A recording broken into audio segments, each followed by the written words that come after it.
Tesla CEO and co-head of the new Department of Government Efficiency, Elon Musk, is calling for the elimination of the Consumer Financial Protection Bureau, writing on X, quote, delete CFPB. There are too many duplicative regulatory agencies. The CFPB was created as part of the 2010 Dodd-Frank Act after the financial crisis.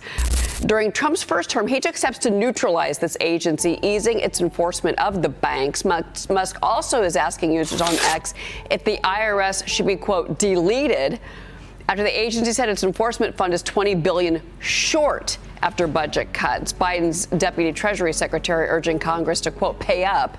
Elon Musk, Tesla's visionary CEO and newly appointed co-head of the Department of Government Efficiency, has stirred the pot once again.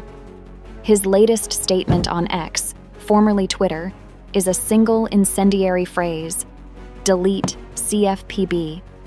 The Consumer Financial Protection Bureau, a regulatory body born from the 2008 financial crisis under Elizabeth Warren's guidance, is now the subject of intense debate.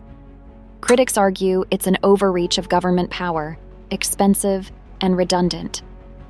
Musk's point: there are too many agencies with overlapping roles. But that's not all.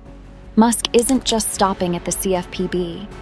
He's also questioning the IRS, hinting at whether this institution, facing a $20 billion shortfall due to budget cuts, should meet the same fate.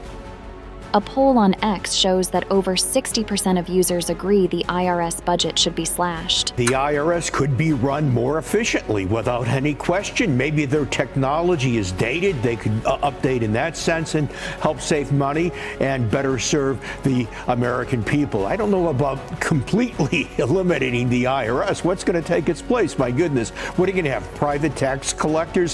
What are we going to do if we don't have this functionality? But to your point, Cheryl, this is an agency that has all of the regulatory responsibilities handled by other agencies. It's not like if this goes away, suddenly the U.S. consumer is going to walk into a bank and say, pay us 20% interest. No, that's not going to happen. The discussion stretches beyond these agencies to broader questions about government efficiency, redundancy, and the future of public services.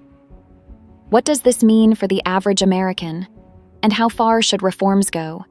They say the federal deficit could be slashed by $1.4 trillion over the next decade by reversing some of President Biden's executive actions. But $50 billion can be saved by eliminating Biden's plans to forgive student loan debt, including the Save Income-Driven Repayment Program, which could save up to $275 billion alone. $385 billion could be saved by targeting Biden's health care executive actions, $180 billion by reversing changes to the SNAP food stamp program, $150 billion from gutting vehicle carbon emission rules. And then there's the $2 trillion elephant in the room: a reduction in the national deficit Musk and others have floated. The approach? Focus on undoing executive orders rather than battling through the gridlock of Congress. I mean, you can't say that he's doing this for his own benefit. That's important to note. He's trying to help the United States out, and maybe with his genius, he could go ahead and pull something off where we do get this $1.4 trillion reduction in the deficit over 10 years. I mean, It's a bold strategy, rooted in practicality, but sure to face opposition. Can bold, unilateral action balance the books without plunging the nation into chaos?